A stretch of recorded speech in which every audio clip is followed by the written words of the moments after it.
Hey everybody, Scott Detweiler here, and I'm going to start a series on using Photoshop. So this is going to be kind of a couch to Photoshop introduction for photographers specifically. So I'm going to skip over a lot of stuff that would normally be used by people who do illustration or painting, digital artwork, and things along that lines.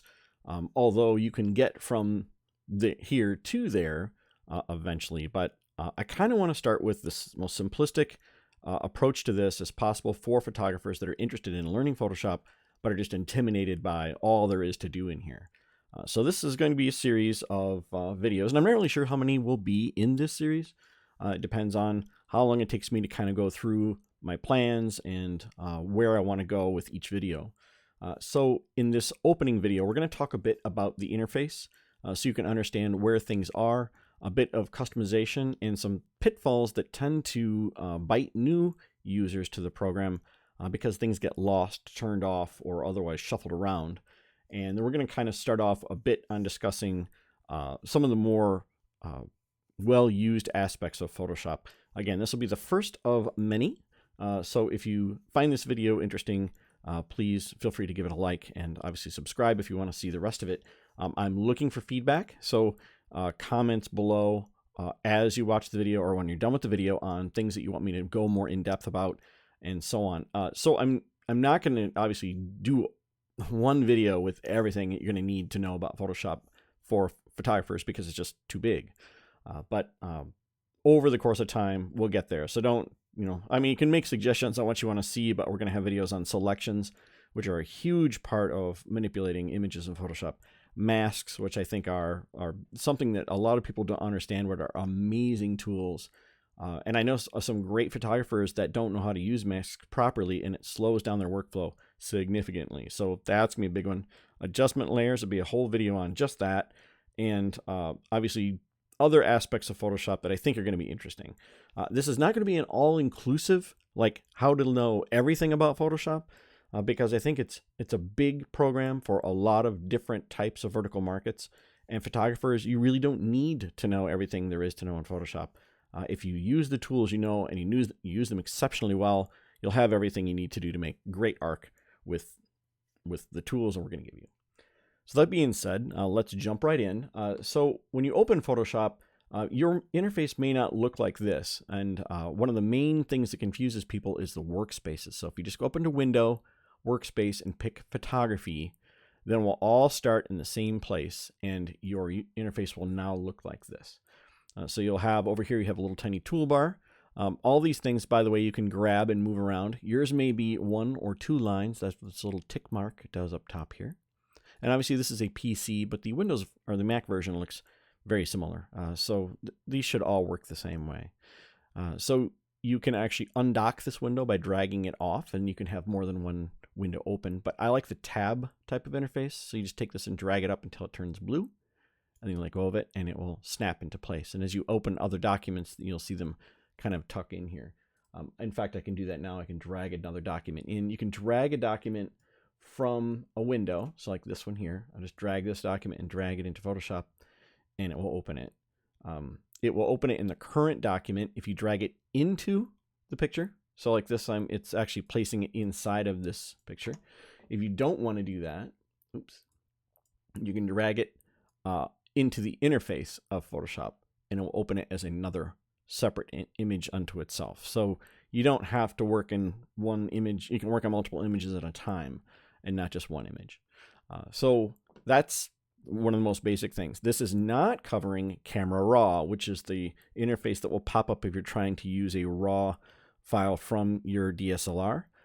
This is strictly after that step. And that's a very important step, by the way. But if you're a Lightroom user, you're basically doing the Camera Raw settings in Lightroom. Same with Capture One. You're doing all of your RAW processing in a RAW processor. And then starting Photoshop. So just keep that in mind. We're not going to be talking about the raw operations. We're going to be talking strictly about Photoshop capability. All right, so once you've got your picture loaded and however many pictures you want to, then you can kind of dig into the interface. So all of your main tools are going to live over here, and they're mounted on the left. And I'm a big fan of you leaving it this way. And the reason I say that is you can customize Photoshop to the end of the earth, but if you try and use someone else's machine, or you're on the road and you have a laptop and a desktop version, you're going to find that the more you customize this, the less able you are to just walk up to a machine that has Photoshop on it and start using it. Especially if you get into a lot of custom key combinations and so on. I'm a big fan of leaving the default shortcuts in place and simply learning them as they are, rather than trying to rearrange every shortcut that's available in the program. Because again, I want to be able to walk up to a PC anywhere in the world and be able to use Photoshop immediately. That's just my opinion, but I think it's a pretty strong argument for just learning what's here instead of trying to customize everything. So we won't be using a lot of these tools initially, at least. There's many of these tools that are not going to apply to you as a photographer, but a great many of them are, and you can feel free to start to remove these over time, but for now we're going to leave everything as it is default. Then you have down here, you have, this is your foreground color and background color. We'll talk a bit about that as we move on. And the ability to switch them is right here. This is also the X key. And if you hover over something and don't move your mouse for a couple seconds, then it'll tell you what it is. So in this case, it says the X key will switch those. Then this button here makes them black and white, which is the default. So D for default. You'll use this often if you have a weird color set. If you double click on one of these colors, you can bring up your foreground picker and you can pick a different color. And why you'll do this, we'll get into that later, but if you have a wonky setting here and you're trying to do something and you can't figure out why things aren't working, you hit D for default and it'll go back. So lots of commands over here we'll learn. All right, we talked about these up here. These options across the top will change depending on the function you're using. So don't get used to looking at these right now. It's currently the hand, which is it's the spacebar, which you can use to move your document around. So if I'll use my mouse wheel here to kind of scroll in, if I hit and hold the spacebar, I can move. It's kind of like gripping and then moving the document with the mouse. So very handy to get to know the spacebar command in Photoshop. If you double click on the hand, it will fill the image to fit the screen. If you double click on the magnifying glass, it will zoom to 100%, in which case then you would use hold down your spacebar and you can pan around your document. So very simplistic commands. So double clicking in the hand is something I do quite often. You can also use the keyboard shortcut of Control and then 0 on your number pad. However, I find that letting go of my mouse to use Control and 0 is very inconvenient, so I double click on the hand quite often. That's how I just get back to normal.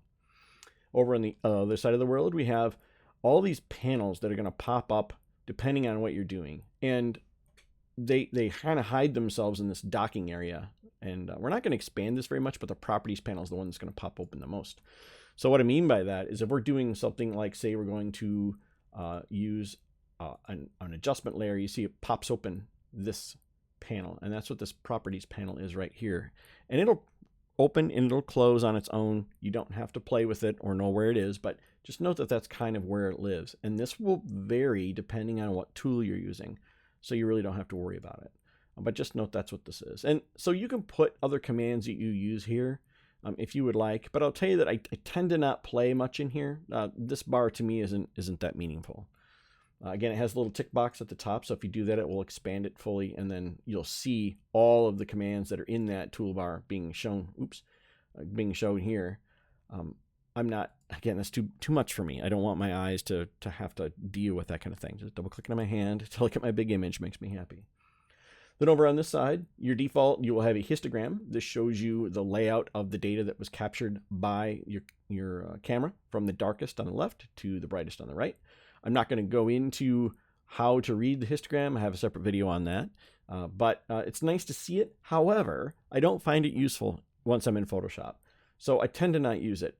So you can get rid of it by picking it up and dragging that tab off, and now it's floating tool, which is somewhat handy. And you can go and get it back by going into here, going into Windows and choosing histogram. And you see it's got the checkbox right now. It is open. If you want to keep it handy, but you don't want it to take up space, because again, I don't need to see it, you can take it and just drag it into this little, again, this somewhat useful little bar. So if you click on it, you can see it. Same with the navigator. I tend to not use the navigator, so I'm just going to click and drag it into that as well. So there's a navigator and there's our histogram. So if you want them, they're there. But I don't tend to use the navigator. It's just, I think that's from the world of having a smaller monitor and you had to kind of pan around your image to get stuff done. And I've got 3 big monitors here, so I don't have to deal with real estate issues right now. Underneath that, you have your libraries tab and your adjustments tab. Now, we're not going to use these for quite a while. Adjustments we're going to use right away, but this tab to me takes up space and I don't need it. Same with libraries. So if you want, you can just double click on the word libraries and it'll collapse that whole thing. So now we've got down to just these 3 things: layers, channels, and paths. This is where you're going to spend the majority of your time, and you want this panel to be very available. So we're going to leave it exactly where it is.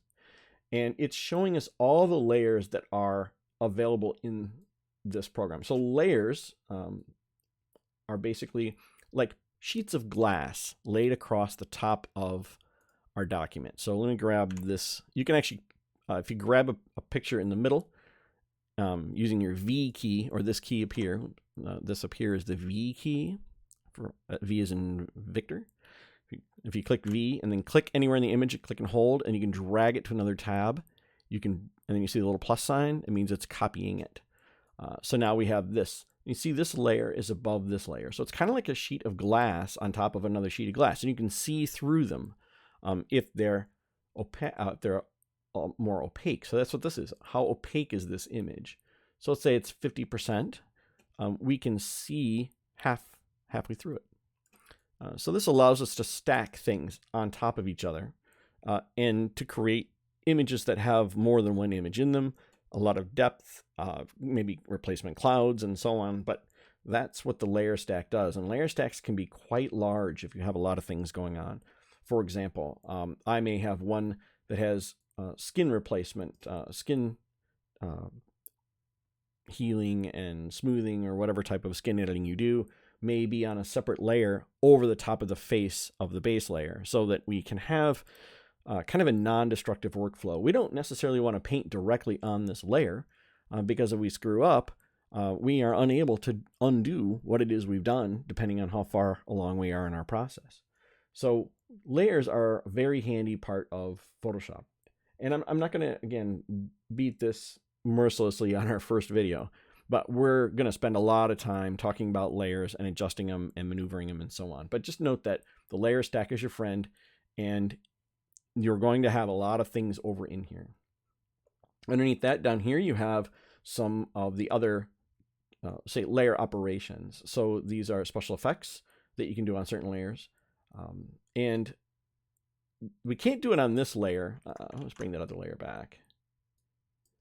Special effects include all of these things. So a bevel and emboss, putting a stroke around the outside, a shadow on the inside, a glow on the inside, and there's a bunch of other ones in here. And we're going to talk about some of these, which are useful, and some of them are not useful.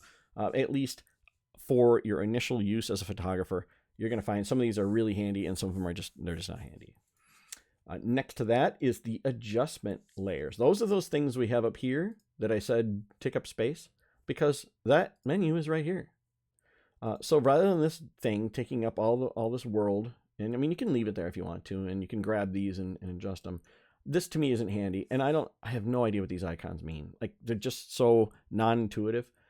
I'd rather see the English, so I just come down here and then I can use these. And you are going to use a lot of these. These are your friend. And we're going to spend time on each one of these as well to talk about their capability. But these are basically non-destructive adjustments we can do to an image to make changes without having it be destructive. So, for example, we can go and add a hue and saturation adjustment layer. And I'm not going to go into all of how this works right now, but just give you an idea. We can use this to adjust like the hue of the image, for example. And it's non-destructive, meaning we can click on that eyeball and turn it on and off to see the before and the after. So very cool way to adjust your image without actually wrecking pixels and doing damage. So we can stack these on top of each other and do different things. Like we could do something specific to the water and something specific to the sky, and have those all appear in this layer stack. You can actually double click on the name of the layer and rename it to something. Let's call that sky.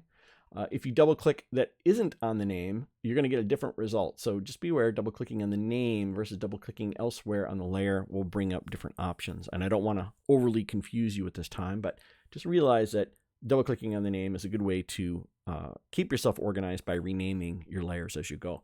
I am not the greatest person at doing that because after a while you get into a rhythm. You tend to use the same layers often and you know what they do. Now, much larger documents where you have a great many number of layers, you will need to rename them. The next one over is a folder or group. And you do that, it'll create a group. And then you can actually click and drag things into the group. And if you collapse your group by clicking on this little caret here, you can turn the group on and off. Well, you can turn the whole group of things on and off in here, but you can turn or you can collapse or expand the group contents here. And you can turn them on and off again individually. So if you have a bunch of them in here, you can turn the whole group on and off this way. Another handy feature if you have a lot of layers is if you hold down your Alt or Option key and click on an eyeball, it will turn off everything except the layer you just clicked on. And you click it Alt or Option again on the eyeball and it will turn them all back on again. So very handy. I won't go through a lot of these settings yet today because, again, you're not going to use them right away. And I want to get the basics done first so you know what we're doing. Down here next to that, you have Create New Layer, and that just creates a blank layer. It will create it above where you currently are. So I was on the sky layer, so it created a new blank layer inside of that group. And if I want to, I can, again, drag that all the way to the top. And then if I paint on it, so I hit B for brush, for example, I can paint on this layer and turn it on and off. It's non-destructive because it's on its own layer. And again, it's like a sheet of glass. So I hit V. Remember that? That's our favorite key for the day, V. So if we learn a shortcut key or two each video, you're going to be a master and you're going to be efficient. That's the other thing about being a Photoshop retoucher is efficiency. You want to be able to work fast, and clicking on icons and moving around the interface is slow. And spending more time clicking on icons when you could be actually getting work done means you get less done, you make less money overall because it takes you longer to get everything done. So today's shortcuts are going to be the V key, V as in Victor, to allow you to pick something up and move it around, or the Spacebar, which allows you to pan around an image. Now, if I click Spacebar when I'm viewing the whole image, I can't do anything because there's nothing to move. So if you're using my mouse wheel, I scroll in, now you can see I'm panning around the whole image. So Spacebar and your V key are your shortcuts for the day. So then there's also the trash can. So you have two ways to use the trash can. You can highlight a layer and click on the trash can, and it will get rid of the layer. Or you can click and drag the layer into the trash can.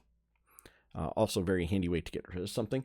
But what's handier about that is you can take a layer here. So I'll click on my background, click and drag it into the Create New Layer. It will create a duplicate of that layer. So now I have two of the same thing. And then again, you can click and drag it down into the trash if you want to get rid of it. So that's your basics of layers in Photoshop and a bit about the interface and getting used to where things are. There's all kinds of other things down here too that you can play with. Like if you want to see the document sizes, you can click on this. You can change what this shows you.